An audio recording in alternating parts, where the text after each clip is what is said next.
বিসমিল্লাহির রহমানির রহিম। প্রিয় ছাত্রীরা, BBA honours third year management, মহিলা কলেজ চট্টগ্রাম অনলাইন ক্লাস থেকে তোমাদের স্বাগত জানাচ্ছি। আমি ফরিদা ইয়াসমিন। আশা করি তোমরা সবাই ভালো আছো, সুস্থ আছো, স্বাস্থ্যবিধি মেনে চলছো।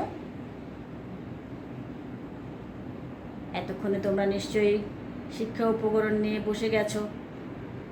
আমরা আজকের পড়া শুরু করব। আজকের পড়া বাংলাদেশের করবিধি। বাংলাদেশের করবিধি আজকে আমরা পড়ব। অধ্যায় পঞ্চম, আয়কর, আয়কর আরোপ। আমরা পড়ব আয়কর আরোপের মৌলিক নীতিমালাগুলা কি। আয়কর আরোপের নীতিমালা: করদাতা করযোগ্য আয়ের উপর আরোপিত আয় হলো আয়কর। 1984 সনের আয়কর অধ্যাদেশের 16 ধারায় আয়কর আরোপনের বিধান উল্লেখ করা হয়েছে। সেগুলো হচ্ছে: সংসদ কর্তৃক প্রণীত হার, আয়কর ব্যক্তির আয়ের উপরে ধার্যকৃত হবে, আয় বছরের আয়ের উপরে ধার্যকৃত হবে, আয়করের ভিত্তি হলো মোট আয়, অর্থাৎ মোট আয়ের উপর কর ধার্য হবে, আয়কর মুনাফার উপর ধার্যকৃত হবে, অর্থাৎ কোথাও যদি সে বিনিয়োগ করে মূলধনের লাভ, তো বিনিয়োগ করে যে মুনাফাটা পাওয়া যাবে সেখান থেকে ধার্য হবে, রেয়াতযোগ্য হবে আয়, অর্থ আইন অনুসারে কর আরোপ করা হবে, প্রগতিশীল কর হার প্রয়োগ করতে হবে, আয়কর প্রদান করতে হবে, সারচার্জ নির্ধারণ করা হবে। এখন আমরা এগুলো একটু পড়ি।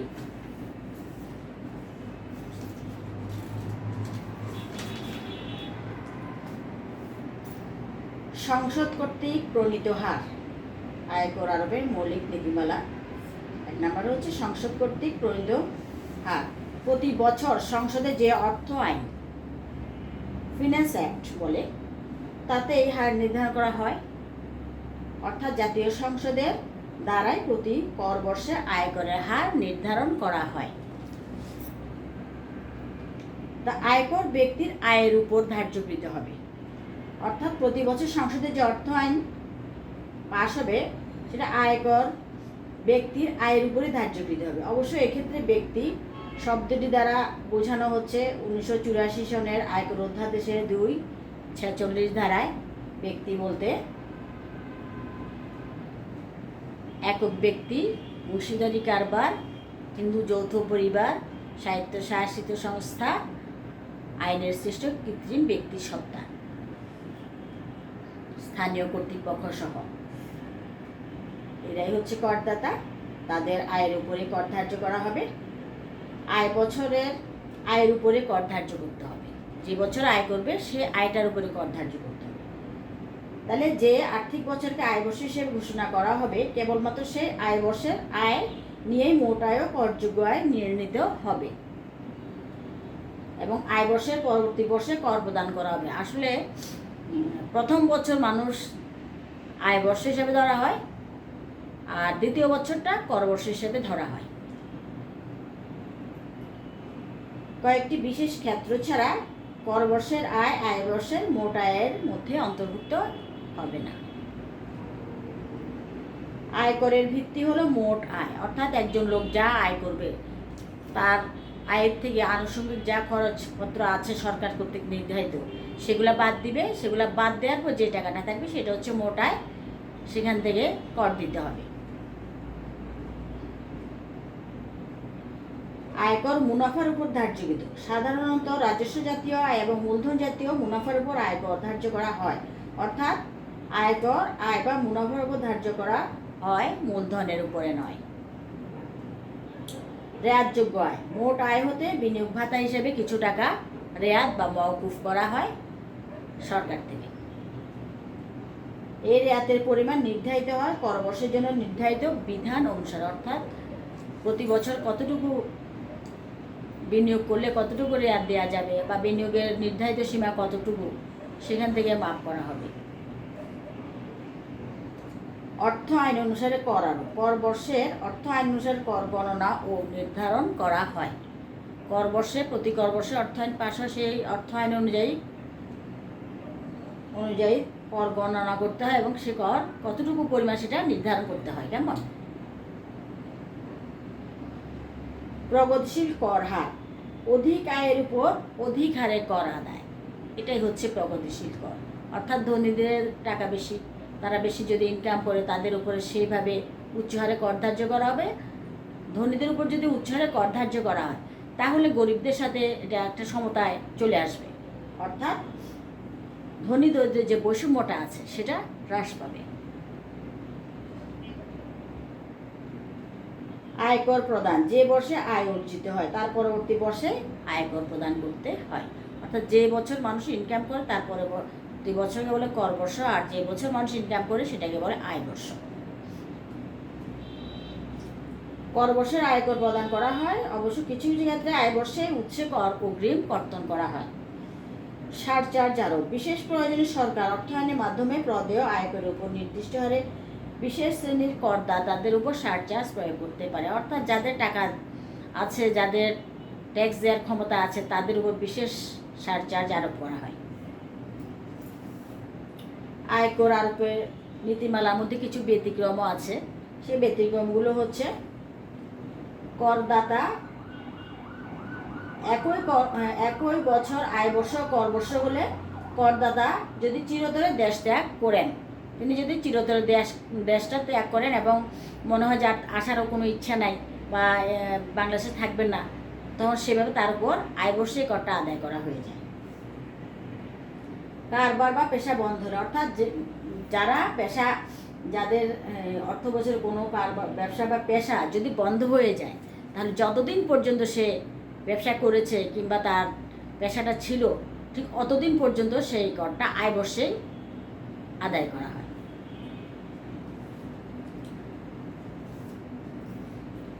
অনিবাসী শিপিং ব্যবসায়ের ক্ষেত্রে কোনো অনিবাসী শিপিং ব্যবসায়ী, জাহাজ ব্যবসায়ী, যারা জাহাজ ব্যবসার সাথে যদি সম্পৃক্ত হয় তারা নির্দিষ্ট আয় বর্ষে থেকে যদি চলে যাওয়ার সম্ভাবনা হয় বা চলে যাবে এরকম অনুমান করা হয়, তখন সে তাদের কাছ থেকে আয় বর্ষে করটা আদায় করে নিতে হবে। প্রিয় ছাত্রীরা, আমরা ইতিমধ্যে পড়লাম আয়কর আরোপের মৌলিক নীতিমালাগুলো পড়লাম। আয়কর আরোপের মৌলিক নীতিমালা ব্যতিক্রমগুলো আমরা পড়লাম। এখন আমরা পড়ব আয়ের সংজ্ঞা, আয়কর ধার্যের উদ্দেশ্যে আয়ের সংজ্ঞা ও বৈশিষ্ট্য। কেমন? তাহলে আমরা শুরু করছি। আয়কর ধার্যের উদ্দেশ্যে আয়ের সংজ্ঞা। আয় বর্ষে কোনো করদাতার বিভিন্ন উৎস হতে যে আয় হয় তা করযোগ্য ন্যূনতম সীমা অতিক্রম করলে তাকে কর দিতে হয়। আর ওই আয়ের উপর প্রদেয় করকে বলা হয় আয়কর। কিন্তু 1984 সনের আয়কর অধ্যাদেশের কোথাও আয়ের কোনো সংজ্ঞা দেয়া হয়নি, এমনকি আয় কথাটির কোথাও কোনো ব্যাখ্যাও করা হয়নি।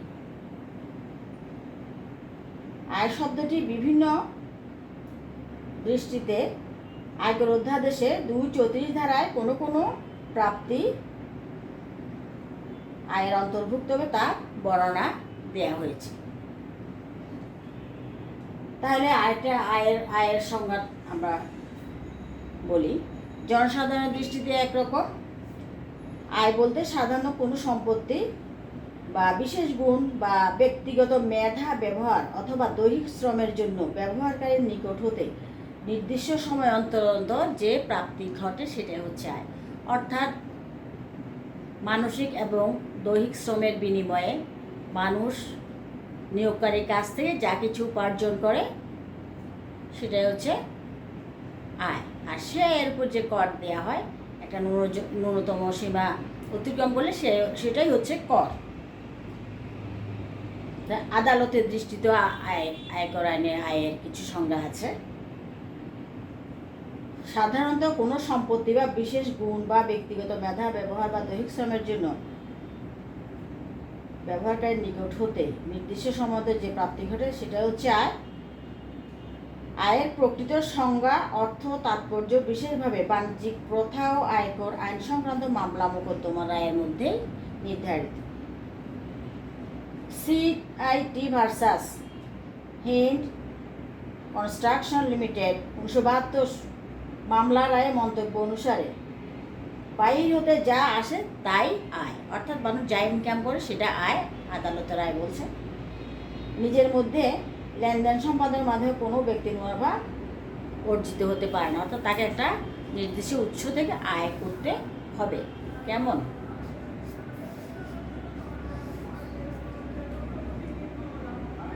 আয়কর আইনের দৃষ্টিতে আয় হচ্ছে 1984 সনের আয়কর অধ্যাদেশের 234 ধারায় বলা হয়েছে, অত্র অধ্যাদেশের যে কোনো বিধানের আওতায় যে কোনো কর আরোপযোগ্য উৎস হতে উদ্ভূত আয়, প্রাপ্তি, মুনাফা বা অর্জন।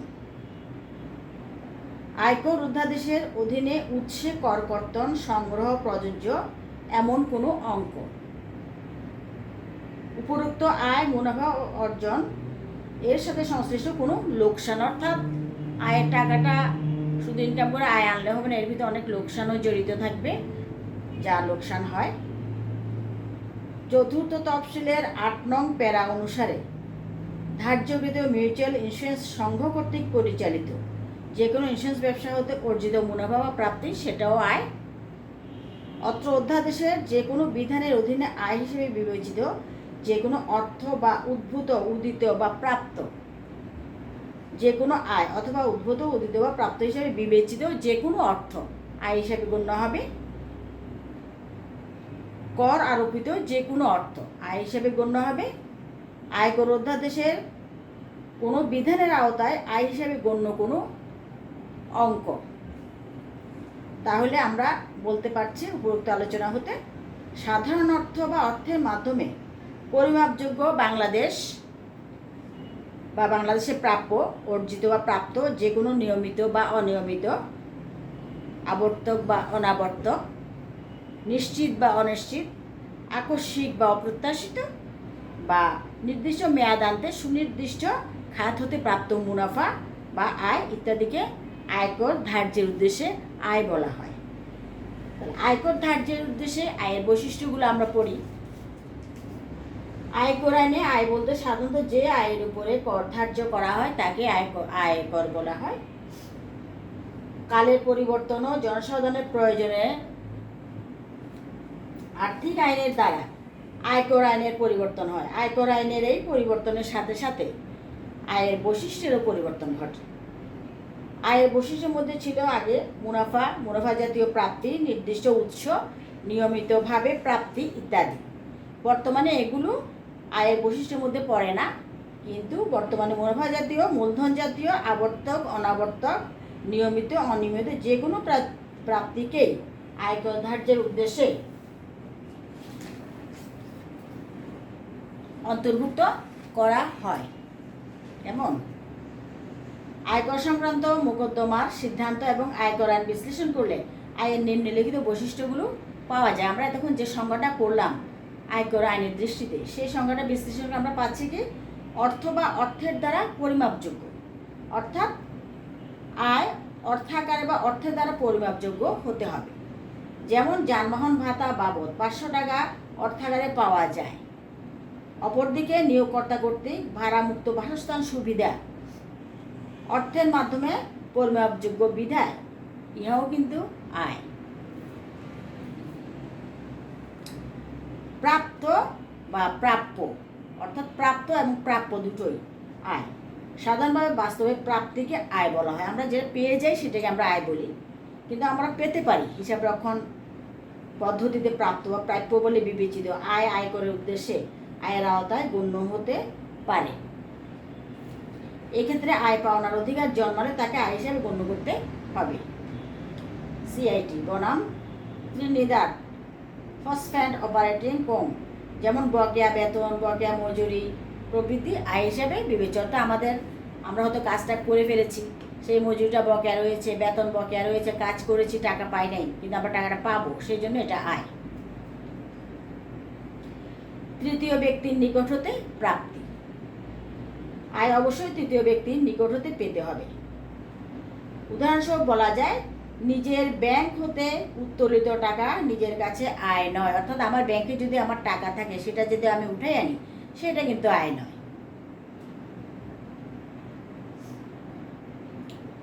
অনুরূপভাবে কোনো প্রতিষ্ঠানে হেড অফিস কর্তৃক প্রেরিত মুনাফাযুক্ত পণ্যদ্রব্য শাখা অফিস গ্রহণ করলেও এটা হেড অফিসের আয় বলে ধরা হবে না, কেননা উক্ত প্রতিষ্ঠান নিজের কাছে কোনো লাভের ব্যবসা করতে পারে না। বৈধ ও অবৈধ প্রাপ্তি। আয় শুধুমাত্র বৈধ প্রাপ্তি হবে এমনও নয়, অবৈধভাবে অর্জিত আয়ও আয়কর ধার্যের উদ্দেশ্যে আয় হতে পারে।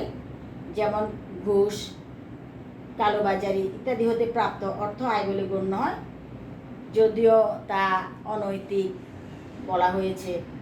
আর এটা বলা হয়েছে মিনিস্টার অফ ফিন্যান্স বনাম স্মিথ রায়। বাধ্যতামূলক বা স্বেচ্ছামূলক প্রাপ্তি। কেবলমাত্র বাধ্যতামূলক অর্থপ্রাপ্তি আয় হবে এমন নহে, স্বেচ্ছামূলক প্রাপ্তিও আয়ের অন্তর্ভুক্ত। যেমন হোটেল বা রেস্তোরাঁয় পরিচারক বা পরিচারিকাগণ সৌজন্যমূলক বা অভ্যাসগতভাবে যে বকশিস পান, তা সবসময় আয়ের মধ্যে অন্তর্ভুক্ত হয়। তাহলে আমরা যখন বিভিন্ন রেস্টুরেন্টে যেয়ে থাকি, সেখানে দেখা যাচ্ছে যে পরিচারকদেরকেও বকশিস দিতে হয়, তারা আমাদেরকে সার্ভ করে সেজন্য দিতে হয়, কিন্তু তাদের সে টাকাকে আয় ধরা হবে।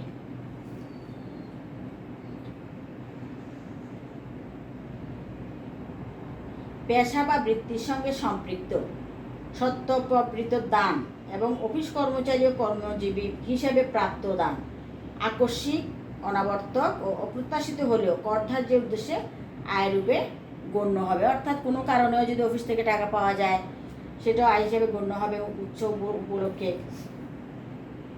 কিন্তু ব্যক্তি স্নেহ, মায়া, মমতা, শ্রদ্ধা, প্রশংসা অথবা কোনো উৎসব উপলক্ষ হিসেবে কোনো ব্যক্তিকে ব্যক্তিগতভাবে কোনো দান করা হলে তা কিন্তু আয় হিসেবে গণ্য হবে না। অকরধার্য নয় এমন আয়। আয়কর অধ্যাদেশ অনুযায়ী অকরধার্য নয় এমন যে কোনো প্রাপ্তি আয় হতে পারে। কেদার নারায়ণ সিং বনাম সিআইটি তাদের মামলা অনুযায়ী, মোকদ্দমার রায় অনুযায়ী, ক্ষয়িষ্ণু সম্পত্তি বা সত্ত্বের আয়। ক্ষয়িষ্ণু সম্পত্তি ব্যবহারের আয় বা সত্ত্ব ব্যবহারজনিত আয় আয়করের আওতায় আয় হিসাবে গণ্য। ব্যয় অতিরিক্ত প্রাপ্তি।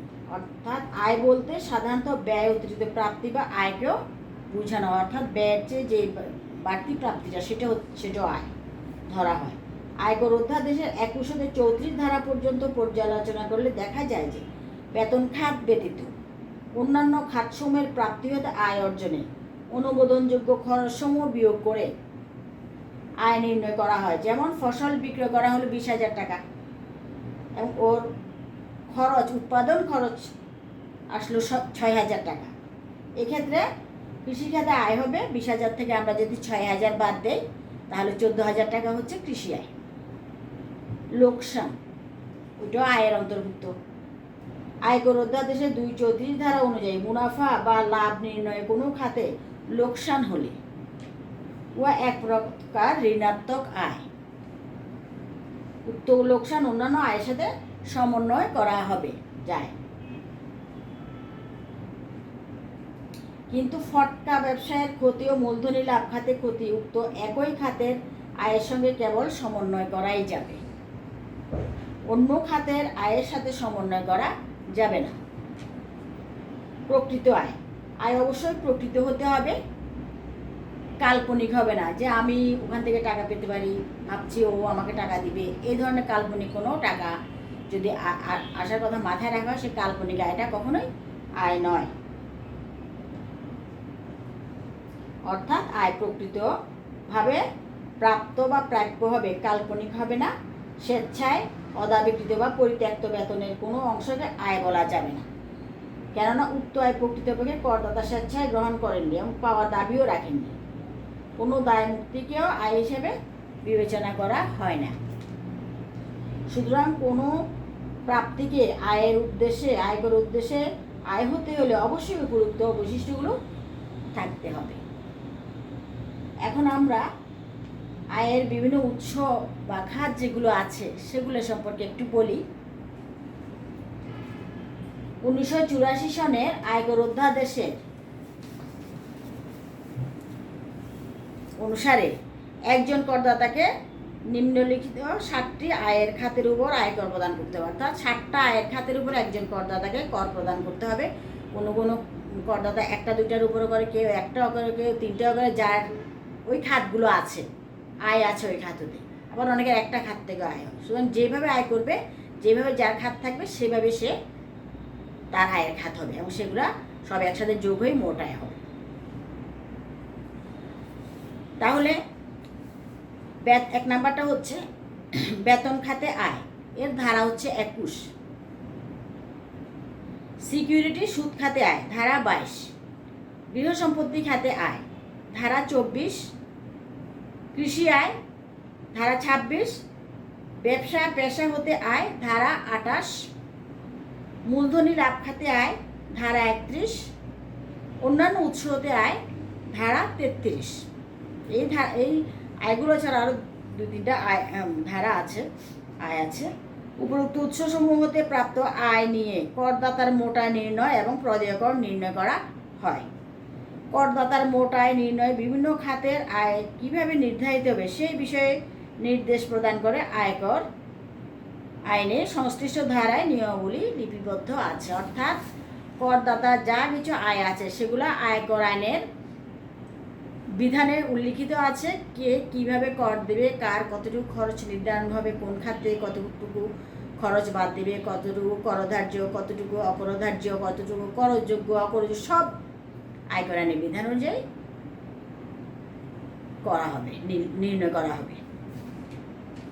তাহলে আমরা 1 নাম্বারটা হচ্ছে বেতন হতে আয়, অর্থাৎ বেতন খাতে আয়। সেটা হচ্ছে বেতন বলতে সাধারণত কোনো কর্মচারী কর্তৃক তার নিয়োগকর্তা কোনো ব্যক্তিকে কিংবা প্রতিষ্ঠানকে শারীরিক অথবা মানসিক পরিশ্রমের বিনিময়ে যে অর্থ প্রদান করেন সেটাই হচ্ছে বেতন। নিয়মিত প্রাপ্ত আয়কর আইনে 258 ধারা অনুযায়ী কর্মী তার শারীরিক ও মানসিক পরিশ্রমের বিনিময়ে নিয়োগকর্তার নিকট হতে নির্দিষ্ট সময়ান্তর, অর্থাৎ মাস শেষে বা যেভাবে সময়টা দেয়া হয় সেভাবে যে পারিশ্রমিক পান তাকে বেতন বলে। এই পারিশ্রমিকের মধ্যে অর্থ এবং অর্থ সমতুল্য অন্যান্য সুবিধাদিও আছে। অনেকে প্রত্যক্ষ মজুরি, পরোক্ষ মজুরি দুটোই পায়। বেতন হতে আয়ের মধ্যে বেতন, মজুরি, বার্ষিক বৃত্তি, অবসর ভাতা, আনুতোষিক, ফিস, কমিশন, বেতন পূরক, বেতনের পরিবর্তে অতিরিক্ত সুবিধা এগুলো অন্তর্ভুক্ত থাকে। 1984 সনের আয়কর অধ্যাদেশের 21 ধারা অনুসারে বেতন হতে আয়কর ধার্য আয় হিসেবে গণ্য। অর্থাৎ আমরা যে বেতনটা পাই আমরা ট্যাক্স দিই, বেতনের উপর আমাদের যা ট্যাক্স আসে সেটা আমরা দিই। সিকিউরিটির সুদ হতে আয়, 1984 সনের আয়কর অধ্যাদেশের 22 ধারা অনুসারে সরকারি সিকিউরিটি বা সরকার অনুমোদিত সিকিউরিটি অথবা স্বায়ত্তশাসিত প্রতিষ্ঠান বা কোনো কোম্পানি কর্তৃক ইস্যুকৃত ঋণপত্র হতে যে সুদ পাওয়া যায় তাকে সিকিউরিটি সুদ বলা হয়।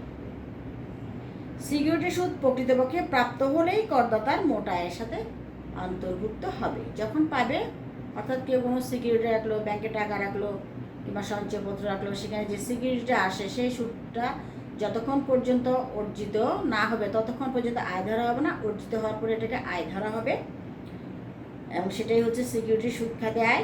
সিকিউরিটি সুদ প্রকৃতপক্ষে প্রাপ্ত হলেই করদাতার মোট আয় অন্তর্ভুক্ত। আয়কর অধ্যাদেশের 22 ও 23 ধারা অনুসারে সিকিউরিটি সুদ হতে আয়কে আয় গণনা করা হয়ে থাকে।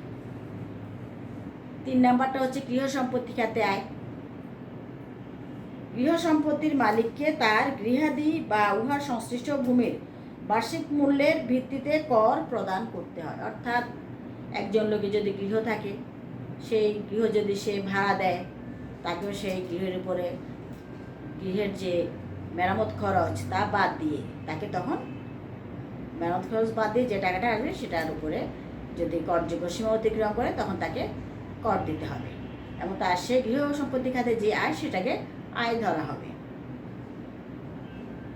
আয়কর অধ্যাদেশের ২-৩ ধারা অনুসারে গৃহের বার্ষিক মূল্য বলতে বোঝায় ভাড়াটিয়ার কাছে গৃহ সম্পত্তি, ফার্নিচার, ফিটিংস, ফিকচার্স ইত্যাদি ভাড়া দিয়ে প্রতি বছর উহা হতে যে সঙ্গত ভাড়া আশা করা যায় উহা অথবা প্রকৃত ভাড়া এদের মধ্যে যেটি বড়। গৃহ সম্পত্তি স্বত্বাধিকারীর আবাসিক গৃহ হিসেবে ব্যবহৃত হলে উহার আয় সম্পূর্ণ অকরদার্য। অর্থাৎ আমার একটা গৃহ আছে, তোমার একটা গৃহ আছে, নিজেরই গৃহ, সেখানে যদি আমরা নিজেরা বসবাস করি সেটা সম্পূর্ণ অকরদার্য, সেটাকে আর আয় হিসেবে ধরা যাবে না। আয়কর অধ্যাদেশের ২৪ ও ২৫ ধারা অনুসারে গৃহ সম্পত্তির বার্ষিক মূল্যের উপর ভিত্তি করে গৃহ সম্পত্তি খাতে কর ধার্য করা হয়। বার্ষিক মূল্য সারা বছর ওই গৃহটার মোট মূল্য কত আসে তার উপরে কর ধার্য করা হয়। কৃষি আয় ১৯৮৪ সনের আয়কর অধ্যাদেশের ২-১ ধারা অনুসারে বাংলাদেশে অবস্থিত এবং কৃষিকার্যে ব্যবহৃত যে ভূমি হতে প্রাপ্ত বা যে কোনো আয়কে কৃষি আয় বলা হয়। অর্থাৎ আমার যদি একটা জমি থাকে সেখানে যদি আমি কৃষিকাজ করি সেখান থেকে যদি আমার মুনাফা অর্জন হয় সেখানে ওটাকে বলা হবে ওটা আমার কৃষি আয়। আয়কর অধ্যাদেশের ২-১ ধারা অনুসারে যে কোনো উপায়ে প্রাপ্ত আয়কে কৃষি খাতে কৃষি আয় বলা হয়।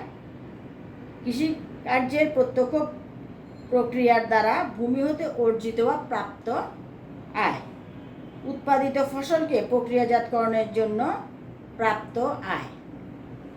অর্থাৎ ফসল যখন প্রক্রিয়াজাতকরণ করা হয় এটাকে সেভ করার জন্য গোডাউন বা ইয়েতে রাখা হয় তখন তার সেই বাবদ যে আয় হয় সেটাও আয় হিসেবে ধরতে হবে।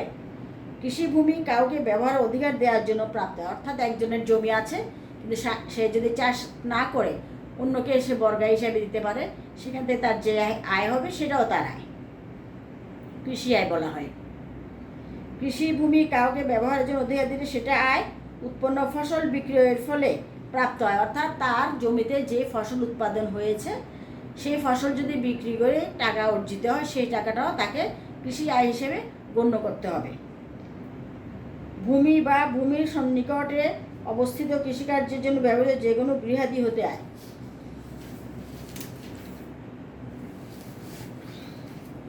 তার নিজের করদাতার নিজের গৃহ, সেখান থেকে যদি আয় করে ভাড়া দিয়ে সেটাও তার গৃহ সম্পত্তি খাতে আয়। অর্থাৎ যে গৃহটা সে গোডাউন হিসেবে ভাড়া দেবে, ফসল রাখবে, সেখান থেকে যে আয় হবে সেটাও তার কৃষি খাতে আয় হবে। তাহলে ব্যবসা, পেশা, কৃষি আয় হবে।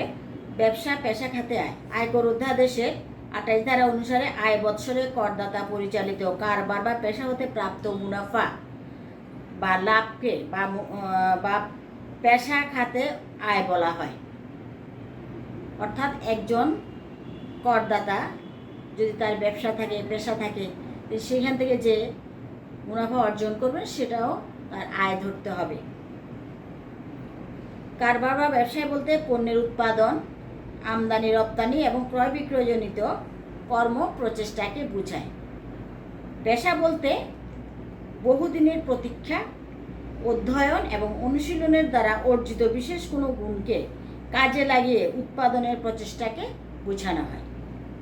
যেমন গায়কের গান গাওয়া, সেটা তার পেশা, এই খাতে সে যা আয় করবে সেটা তার আয় হিসেবে ধরা হবে। চিকিৎসকের চিকিৎসা করা ইত্যাদি। এছাড়া ২-৪৯ ধারায় বর্ণিত বৃত্তিকে পেশার অন্তর্ভুক্ত করা হয়েছে। পেশা মানে চাকুরি। মূলধনী ৬ নাম্বারটা হচ্ছে মূলধনী লাভ খাতে আয়। মূলধনী লাভ বলতে মূলধনী সম্পত্তির হস্তান্তরজনিত লাভকে বোঝায়। আয়কর অধ্যাদেশের ৩১ ধারা অনুসারে মূলধনী লাভ কর ধার্য উপযোগী আয় বলে বিবেচিত। মূলধনী লাভ খাতে ওখান থেকে যে মুনাফা হবে সেই মুনাফার উপর কর দিতে হবে। অন্যান্য উৎস হতে আয়, অন্যান্য যেই উৎসগুলা এই 6টা আয়ের খাতের উপরে দেওয়া যাচ্ছে না বা ফেলা যাচ্ছে না, সেগুলো হচ্ছে অন্যান্য উৎস। সেগুলো কি? সেগুলো হচ্ছে যে সমস্ত আয়, যেমন উদাহরণস্বরূপ আমরা বলতে পারি লভ্যাংশ ও সুদ, রয়্যালটি, কলকবজার ভাড়া, নির্ধারণে বর্ণিত কয়েকটি আয় ইত্যাদি। আয়কর অধ্যাদেশের 33 ও 34 ধারা অনুসারে এই খাতে আয় গণনা করা হয়। আয়কর বিধিমালায় বিধি 24 দ্বারা নির্ধারিত আয়কর রিটার্নের সাদা ফরমে লিখতে হবে। ফরমটি খ আইটি 11 গ।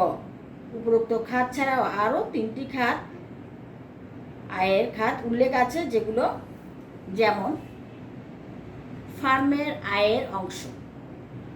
ব্যক্তি করদাতা কোনো ফার্মের অংশীদার হলে আয়কর রিটার্নে ব্যবসা বা পেশার আয়ের পর ষষ্ঠ খাত হিসেবে ফার্মের আয়ের অংশ শিরোনামে পৃথক আয় হিসেবে দেখাতে হবে। অর্থাৎ একজন লোকের চাকরি করে এতক্ষণ আমরা যে খাতগুলো সেই সবগুলো খাতে অন্তর্ভুক্ত থাকার পরও তিনি যদি অন্যান্য আলাদা জায়গায় ব্যবসা করেন, সেই আয়টাও আয় হিসেবে গণ্য হবে। 1984 সালের আয়কর অধ্যাদেশের 20 ধারায় আয়ের যে 7টি খাতে উল্লেখ আছে, তার মধ্যে ফার্মের আয়ের অংশ নামে কোনো খাত নেই। কিন্তু আয়কর বিধি 24 দ্বারা নির্ধারিত আয়কর রিটার্ন ফর্মে প্রদত্ত আয়ের খাতের মধ্যে ষষ্ঠ খাত হিসেবে ফার্মের আয়ের অংশ উল্লেখ আছে। স্বামী, স্ত্রী বা অপ্রাপ্তবয়স্ক সন্তানের আয়। ব্যক্তি করদাতার ক্ষেত্রে স্বামী স্ত্রী, নাবালক সন্তান এবং কিছু তৃতীয় ব্যক্তির আয় উক্ত করদাতার আয়ের মধ্যে যুক্ত হয়। ব্যক্তি করদাতার আয়কর রিটার্নে সপ্তম খাত হিসেবে স্বামী, স্ত্রী এবং অপ্রাপ্তবয়স্ক সন্তানের আয় দেখাতে হবে।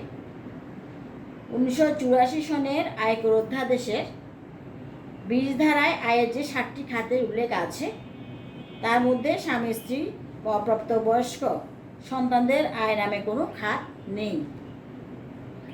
কিন্তু আয়কর বিধি 24 দ্বারা নির্ধারিত আয়কর রিটার্ন ফর্মে প্রদত্ত আয়ের খাতের মধ্যে স্বামী, স্ত্রী বা নাবালক সন্তানের আয় উল্লেখ আছে। আয়টা হচ্ছে বৈদেশিক আয়। করদাতার বিদেশ হতে প্রাপ্ত আয় মোট আয়ের অন্তর্ভুক্ত করতে হবে। অর্থাৎ করদাতা যদি বিদেশ থেকে কোনো ইনকাম করে থাকেন, সেটাও তার মোট আয়ের অন্তর্ভুক্ত করতে হবে। আয়কর অধ্যাদেশ 20 ধারায় আয়ের যে 7টি খাত হলো, তার মধ্যে বৈদেশিক আয় নামের কোনো খাত নেই। অর্থাৎ যে 7টা খাতে করদাতা কর দিয়ে থাকে, সেই বৈদেশিক খাত নামে কোনো খাত নেই। কিন্তু আয়কর বিধি 24 দ্বারা নির্ধারিত আয়কর রিটার্ন ফর্মে প্রদত্ত আয়ের খাতের মধ্যে বৈদেশিক আয় খাতের নাম উল্লেখ আছে।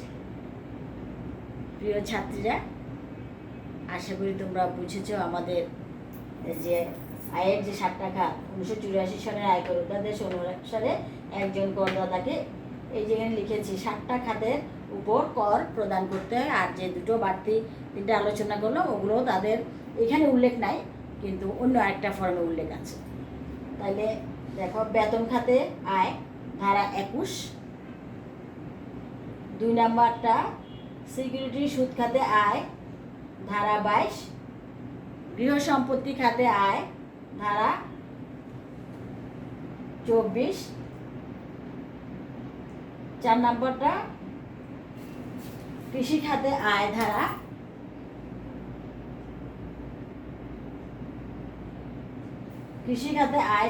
26, ব্যবসা বা পেশা হতে আয়